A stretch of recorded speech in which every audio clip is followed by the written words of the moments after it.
Hello students, मैं doctor भावना ग्रोवर। आज हम एमएससी फाइनल के पेपर 8B के टॉपिक साउंड पोल्यूशन के बारे में बात करने वाले हैं। लेक्चर्स की इस सीरीज के अंदर हम पहले ही एयर पोल्यूशन, वाटर पोल्यूशन और थर्मल पोल्यूशन के बारे में बात कर चुके हैं। तो आइए हम बात करते हैं अब ध्वनि प्रदूषण या फिर साउंड पोल्यूशन के बारे में। तो सबसे पहले हम बात करते हैं कि ध्वनि प्रदूषण या साउंड पोल्यूशन क्या होता है। तो अलग अलग टाइम पर अलग अलग साइंटिस्ट ने इसके लिए अलग अलग डेफिनेशंस दी हैं। जे टिफिन के अनुसार शोर एक ऐसी ध्वनि है जो किसी व्यक्ति को अवांछनीय लगती है और उसकी कार्य क्षमता या एफिशिएंसी को प्रभावित करती है। मतलब अगर हम सिंपल लैंग्वेज में बात करें तो कोई भी ऐसी साउंड जिसके कारण कि जो हमें डिस्टर्ब कर रही है, हमें अच्छी नहीं लग रही है, यानी अगर हम कहीं भी किसी भी एरिया में प्रेजेंट हैं और वहाँ कोई ऐसी साउंड है या ऐसी आवाज़ है जो हमें अच्छी नहीं लग रही है, अवांछनीय या ज़रूरी नहीं लग रही है और हम उसकी वजह से काम नहीं कर पा रहे हैं, जिससे अच्छा नहीं लग रहा, हमें हमारा जी घबरा रहा है, हमारी मतलब काम करने का दिल नहीं कर रहा या हम काम में ध्यान ही नहीं लगा पा रहे, तो इस तरह की कोई भी साउंड जो है वो प्रदूषण कहलाएगी या फिर ध्वनि या शोर कहलाएगी। मतलब जिसकी वजह से हमें चिड़चिड़ाहट हो या हमें ठीक ना लगे जिस साउंड की प्रेजेंस, और जिसके कारण हमारे कार्य करने की क्षमता प्रभावित हो, यानी हमारे से काम ना किया जाए, उसे हम शोर कहते हैं।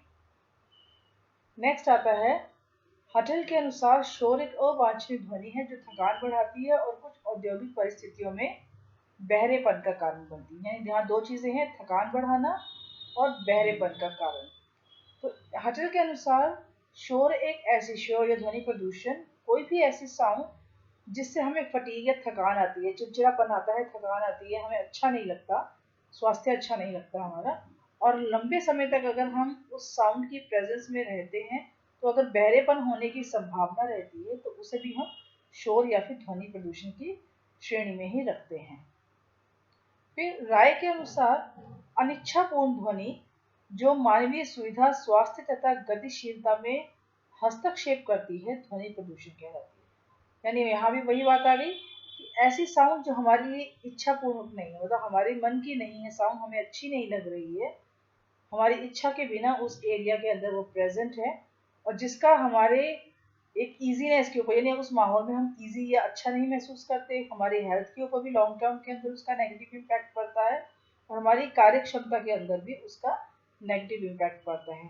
तो यानी जिस भी एरिया के अंदर व्यक्ति प्रेजेंट है, उस एरिया के अंदर अगर इस तरह का कोई भी साउंड प्रेजेंट है जो फिजिकली या मेंटली उस एरिया में प्रेजेंट लोगों को परेशान करे, उनकी कार्य क्षमता, उनके स्वास्थ्य पर ऋणात्मक प्रभाव डाले, वो ध्वनि प्रदूषण कहलाएगा।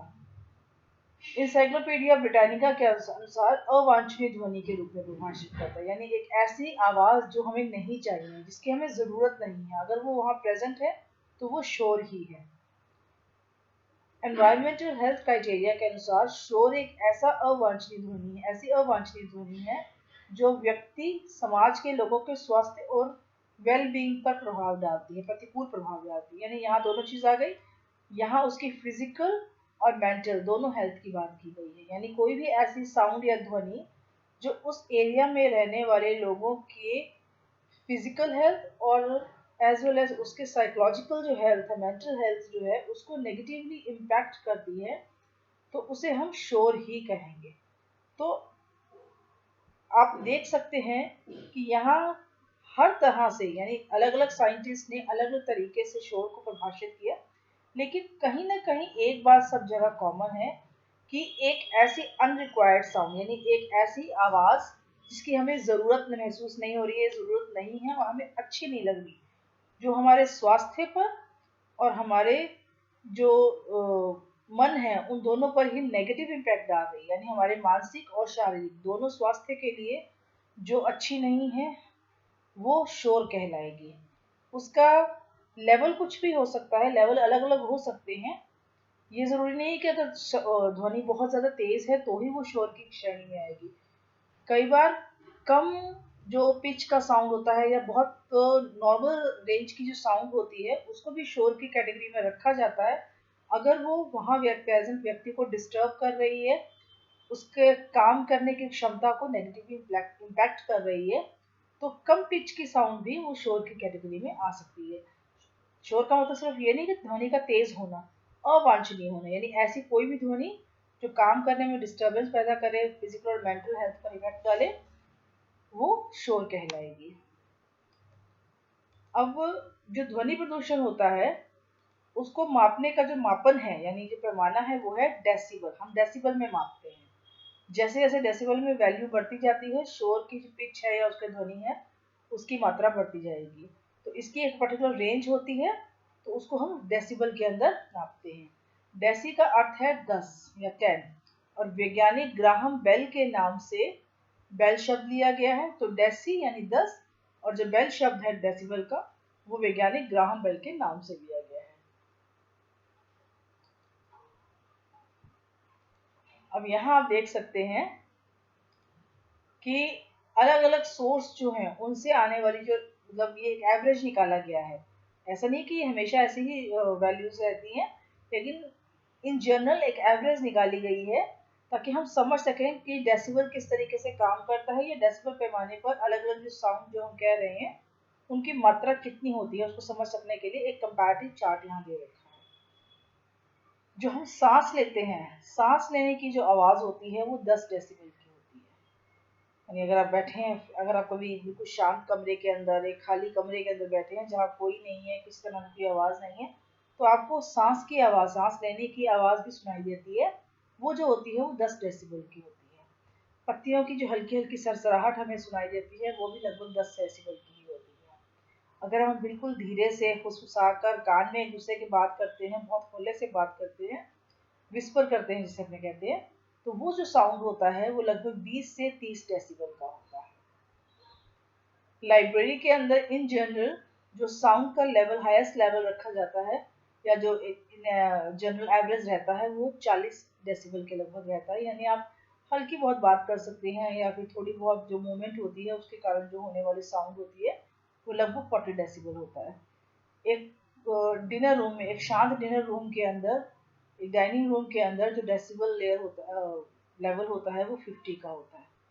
हम जब आपस में जनरल बात करते हैं बिना किसी शोर शराबे के, नॉर्मली हम जब बात कर रहे होते हैं, शांत होकर हम बात कर रहे होते हैं, उसका लेवल 55 से 60 डेसिबल के लगभग होता है। तेज बारिश की आवाज़ भी इसी लेवल की होती है। अगर हम थोड़ा तेज बात करते हैं, एक दूसरे से थोड़ा ऊंचा आवाज में बात करते हैं, थोड़ी घरेलू छोटी मोटी बहस होती है, वो भी लगभग 55 से 60 की श्रेणी में ही होती है।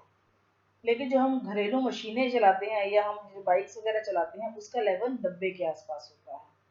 बस की आवाज़ भी 85 से 90 की होती है रेंज में। रेलगाड़ी की जो सीटी होती है उसकी आवाज़ 110 डेसिबल होती है।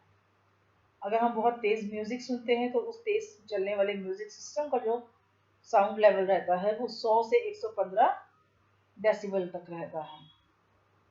और फैक्ट्रीज में बजने वाले या अलार्मिंग जो सायरन्स होते हैं उनका जो साउंड लेवल होता है वो 150 डेसिबल का होता है, जो काफी ऊंचा होता है।